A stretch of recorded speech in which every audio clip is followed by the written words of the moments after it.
Hello students, now we have to start our chapter that is the rise of nationalism in Europe. ठीक है, तो इसमें हम क्या देख रहे हैं? The making of nationalism in Europe. Okay, तो इसमें हमने 3 क्लासेस के बारे में देख लिया था about the aristocracy, middle class and the peasantry. इनके बारे में हम ऑलरेडी देख चुके हैं. अब नेक्स्ट है हमारा लिबरलिज्म. ठीक है, तो लिबरलिज्म क्या है? तो लिबरलिज्म के बारे में already study in the last class पढ़ा था ना, रेडिकल, लिबरल्स, कंजर्वेटिव्स, है ना, सोशलिज्म इन यूरोप में. तो यहाँ पर भी लिबरलिज्म का मीनिंग वही है जो वहाँ था. क्या था लिबरलिज्म का मतलब? फ्रीडम, लिबर्टी, है ना. पर लिबर्टी किस चीज़ की, ये हम देखेंगे इसमें कि यहाँ पर लिबरलिज्म में क्या क्या चीज़ें इन्होंने इसमें इंक्लूड की हैं और किसको इन्होंने एक्सक्लूड कर दिया है, हटा दिया है. ठीक है, तो देखेंगे लिबरलिज्म के बारे में. तो व्हाट डिड लिबरलिज्म, क्या है हमारा टॉपिक आज? What did liberal nationalism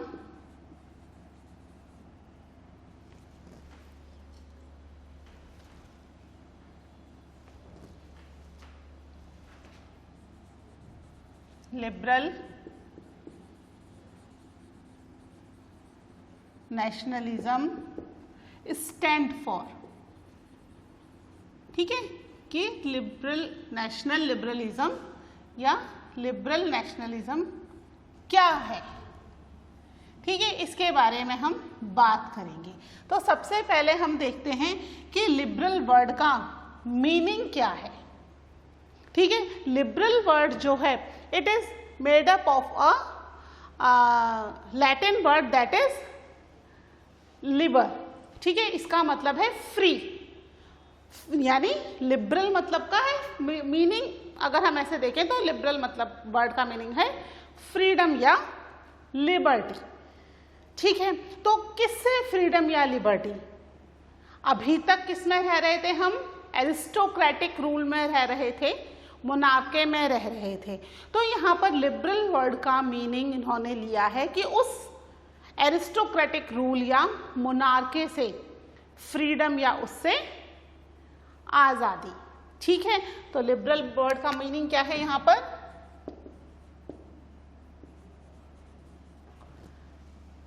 liberal word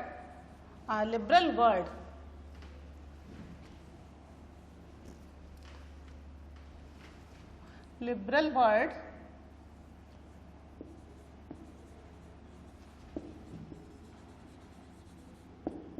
stood for freedom. ठीक है, जो हम बेसिक लिबरल वर्ड का मीनिंग देख रहे हैं दैट इज फ्रीडम और लिबर्टी. ठीक है, फ्रीडम किससे? Freedom for all individual. ठीक है, क्या है ये? Freedom for all individual and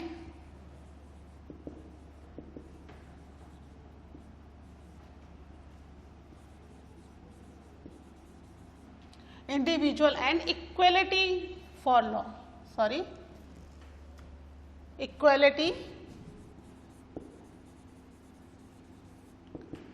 equality before,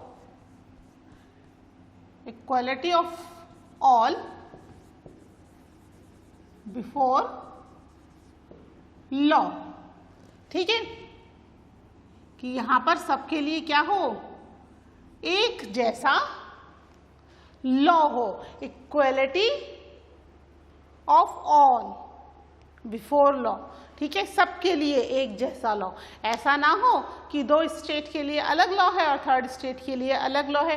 तो यहाँ पर लिबरल वर्ड का मतलब या लिबरलिज्म का मीनिंग क्या है?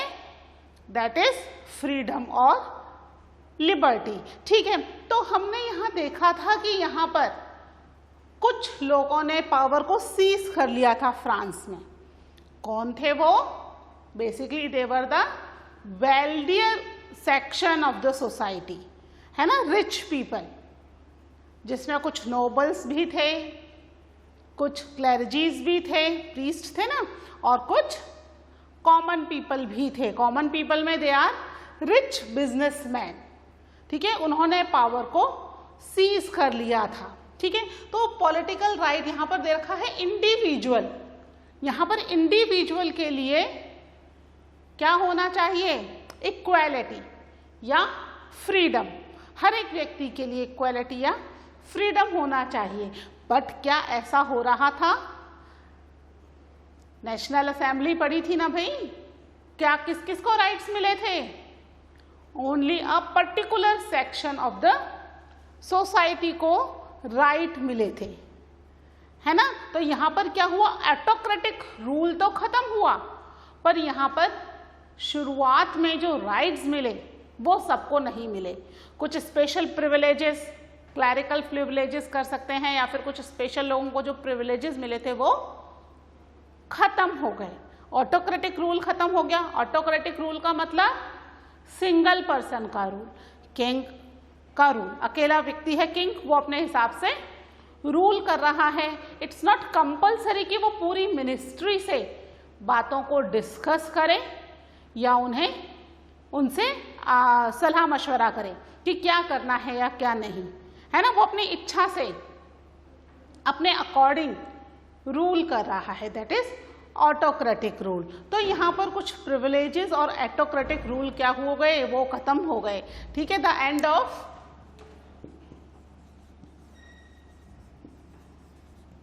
End of autocratic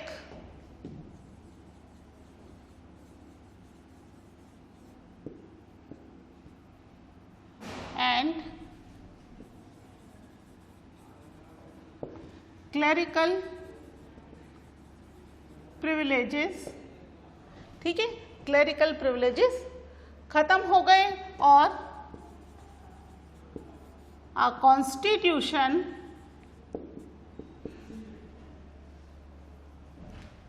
and representative government, ठीक है, रिप्रेजेंटेटिव गवर्नमेंट बनी थ्रू अ पार्लियामेंट, ठीक है। यहाँ पर ऑटोक्रेटिक रूल, क्लरिकल प्रिविलेजेस खत्म हो गए, a constitution and representative government बनी, किसके थ्रू अ पार्लियामेंट। एक कॉन्स्टिट्यूशन बनाया था ना नेशनल असेंबली ने कॉन्स्टिट्यूशन, ठीक है, और एक रिप्रेजेंटेटिव गवर्नमेंट बनी। उस समय तक ये गवर्नमेंट इनडायरेक्टली सेलेक्टेड थी, डायरेक्टली सेलेक्ट नहीं थी। बाद में इन्होंने वोटिंग राइट दिए, ठीक है। किसको दिए थे voting rights? They were given the voting rights to the man, ठीक है, 25 ईयर्स एंड अबव उनकी एज हो, plus they have to pay the taxes equivalent to the 3 days basis of a labour, ठीक है। ये 3 कंडीशंस रख दी थी। That person can cast the vote, active and passive citizen का कॉन्सेप्ट आ गया था, याद है ना आपको। और पार्लियामेंट में इन्होंने लेजिस्लेटिव, एग्जीक्यूटिव और जुडिशरी 3 डिफरेंट पिलर्स गवर्नमेंट के बना दिए थे, ठीक है। लॉ बनाने के लिए एक डिफरेंट ऑर्गन था, दैट वाज द लेजिस्लेचर, जो कि प्रॉपरली लॉ बना रहा था, ठीक है। जुडिशरी और एग्जीक्यूटिव अपना अपना काम कर रहे थे, ठीक है, यानी पावर का डिवीजन कर दिया गया था। तो यहाँ पर लिबरलिज्म या लिबरल नेशनलिज्म आने से चीजें पहले से थोड़ी सी चेंज हुई, एकदम से चेंज नहीं हो गई, सारी चीजें चेंज नहीं हुई, क्योंकि इसके भी कुछ ड्रॉबैक्स हैं। एकदम परफेक्ट है क्या ये? ऐसा लग रहा है परफेक्ट है, इक्वालिटी दे दी है ना, फ्रीडम दे दी है for all individual, autocratic rule खत्म हो गया, प्रिविलेजेस खत्म हो गए, रिप्रेजेंटेटिव गवर्नमेंट बन गई, कॉन्स्टिट्यूशन बन गया, but it has few drawbacks, ठीक है। क्या ड्रॉबैक्स हैं इसके? हम ड्रॉबैक्स भी लिख लेते हैं,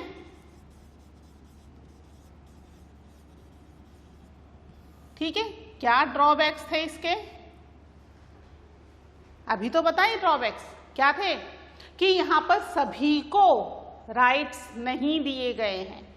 राइट्स किसको दिए गए हैं? Only the wealthier section of the society. ठीक है, क्या था?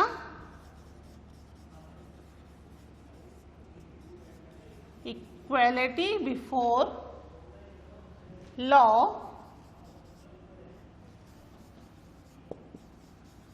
did not necessary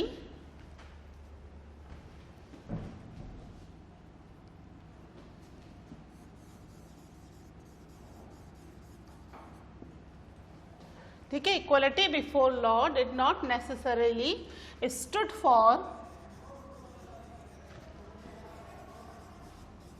universal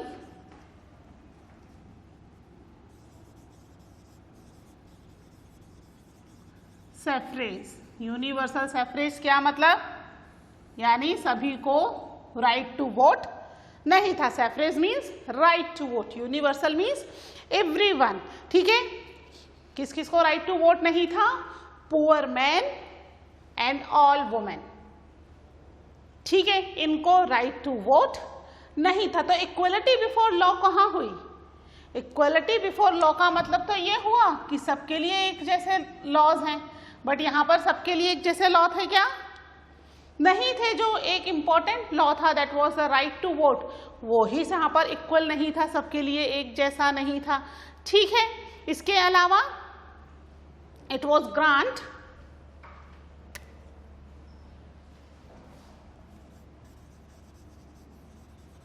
the right to vote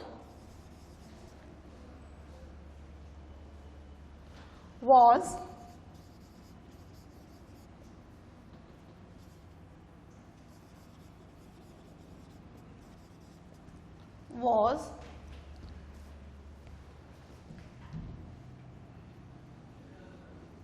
right to vote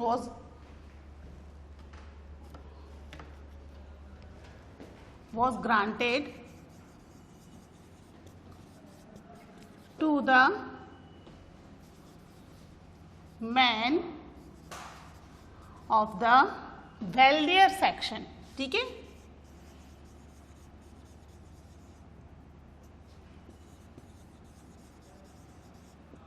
right to vote किसके लिए ग्रांट किया गया था? Only to the man.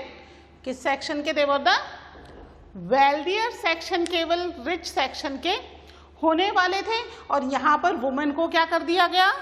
Women became the part of a passive citizen. ठीक है, उन्हें माइनर में डाल दिया गया या पैसिव सिटीजन में डाल दिया गया। प्लस मैन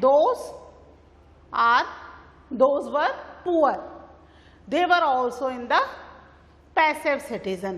तो यहाँ पर जो ड्रॉबैक था, यहाँ इक्वलिटी बिफोर लॉ नहीं मिला। वुमेन को कोई राइट नहीं था और पुअर मैन को भी राइट टू वोट नहीं था, जिसके लिए इतनी सारी फाइट हुई, वो राइट नहीं मिला। That was the drawback of the liberal nationalism. ठीक है, जो वर्ड का मीनिंग है फ्रीडम फॉर ऑल, तो वो फ्रीडम फॉर ऑल नहीं हुआ, because they don't have the freedom to cast their vote, है ना। तो दैट वॉज देयर ड्रॉबैक्स, या हम कह सकते हैं इसके नेगेटिव एस्पेक्ट्स ये है कि यहाँ पर इनको राइट टू वोट नहीं दिया जा रहा है। ठीक है, केवल वेल्दियर सेक्शन को राइट टू वोट दिया गया है। Write down it. उसके बाद हम देखते हैं लिबरलिज्म के कुछ इकोनॉमिक स्फेयर्स भी थे। ठीक है, किस तरीके से इकोनॉमी में इन्होंने अपना कॉन्ट्रीब्यूशन दिया। ठीक है,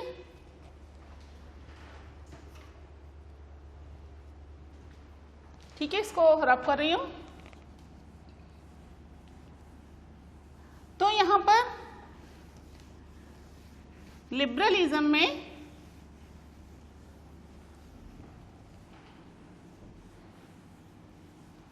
राइट टू वोट नहीं मिला, प्लस जो सोसाइटी थी उसमें women were totally neglected, totally neglected. इसमें प्रॉपर्टी या बिना प्रॉपर्टी ऐसा प्रोविजन भी नहीं था। ठीक है, चलिए अब हम बात करते हैं अबाउट द इकोनॉमिक स्फेयर। ठीक है, द इकोनॉमिक स्फेयर, इसमें लिबरलिज्म में क्या था, इकोनॉमिक स्फेयर में लिबरलिज्म का मतलब था freedom for the market, okay, market के लिए, एंड जितने भी रिस्ट्रिक्शंस लगाए हुए थे स्टेट टू स्टेट मूवमेंट पर, ठीक है, एक कंट्री में दे हैव वेरियस स्टेट्स, कई सारे स्टेट्स होते हैं, है ना, जैसे अपने इंडिया में है ना सो मैनी स्टेट्स, ठीक है, राजस्थान, गुजरात, मध्य प्रदेश, है ना, तो ऐसे एक स्टेट से दूसरे स्टेट में जाने पर हमारे लिए कोई भी रिस्ट्रिक्शंस है क्या, नहीं है। हम कहीं भी जाकर के अगर पढ़ना चाहें तो पढ़ सकते हैं, जॉब करना चाहें तो जॉब कर सकते हैं, इवन अगर हम वहीं रहना चाहें, है ना, वहीं बसना चाहें तो हम वो भी कर सकते हैं। There is no restriction because we are Indian and all these states are the part of India, तो हमें ये फ्रीडम है, ठीक है। उस समय के फ्रांस में ये फ्रीडम नहीं थी। अगर बिजनेसमैन एक स्टेट से दूसरे स्टेट में जॉब करता है या जाता है तो दे हैव टू पे टैक्सेस, जैसे हमें होता ना इंडिया से अगर हमें किसी और कंट्री में जाना है वीज़ा लेना पड़ेगा, है ना, तो वीज़ा क्या है, एक तरीके से परमिशन है गवर्नमेंट की, कुछ पैसा पे करना पड़ता है। तो यहाँ पर स्टेट टू स्टेट मूवमेंट में भी क्या थी, रिस्ट्रिक्शंस थी। बिजनेसमैन एक स्टेट से अगर अपना सामान लेकर दूसरे स्टेट में बिजनेस करने जाना चाहें तो उन्हें उसका पूरा टैक्स पे करना पड़ता था अकॉर्डिंग टू द सामान, जितना सामान है, ठीक है, whatever the goods they are carrying with them, according to that they have to pay the taxes. तो ये एक तरीके से क्या हुई, रिस्ट्रिक्शंस हो गई। प्लस यहाँ पर क्या था, वेइंग और मेजर की जो यूनिट्स थी that was also different from one state to the another state, ठीक है। एग्जाम्पल दिया हुआ है अपनी बुक में, अभी मैं आपको पढ़कर सुनाती हूँ वो एग्जाम्पल, जिसके अकॉर्डिंग अगर एक स्टेट में आपके कपड़े का जो मेजरिंग यूनिट है वो डिफरेंट है, आप वहाँ से दूसरे स्टेट जाओगे, again the measuring unit of your cloth is different, यानी यहाँ कपड़ा कितना बड़ा है और वहाँ कितना होगा, it has to be calculated again, दोबारा कैलकुलेट किया जाएगा अकॉर्डिंग टू दैट। पैसे की करेंसी जो थी, करेंसी भी हर जगह अलग अलग थी, तो ये कुछ चीज़ें थी दैट वाज नॉट गुड।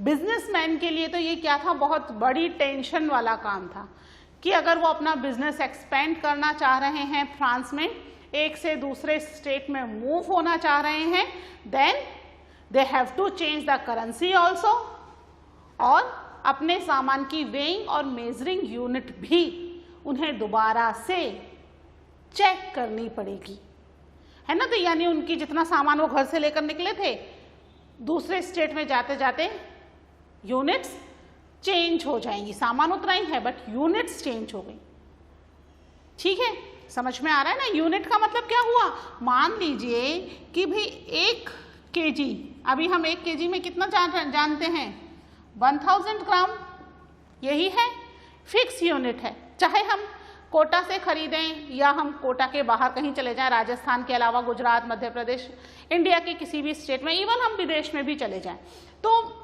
यही यूनिट रहेगी, ठीक है। 1 kg कितने का है, 1000 ग्राम का 1 kg है, बट उस समय ऐसा नहीं था। वहाँ पर अभी जो 1 kg है, कहीं पर ये 1 kg 800 ग्राम का था, दूसरी जगह चले जाओ तो 900 ग्राम हो गया, कहीं और चले जाओ तो वहाँ 1200 ग्राम का हो गया, ठीक है, कहीं और पे मान लीजिए वहाँ पर 500 ग्राम का ही है।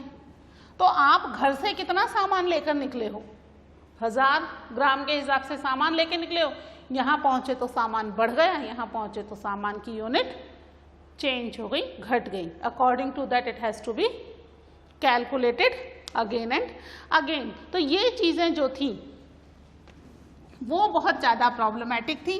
तो यहाँ पर लिबरलिज्म में सबसे बड़ी अच्छी बात ये हुई कि मार्केट की फ्रीडम बिजनेसमैन को मिल गई, और जो रिस्ट्रिक्शंस थी वो रिस्ट्रिक्शंस भी क्या हो गई, वो रिस्ट्रिक्शंस हटा दी गई, ठीक है। देखिए क्या किया, economic sphere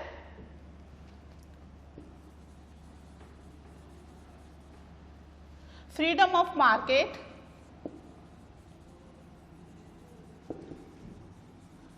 and abolition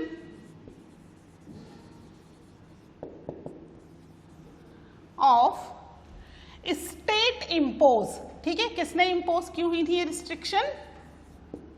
state impose restrictions.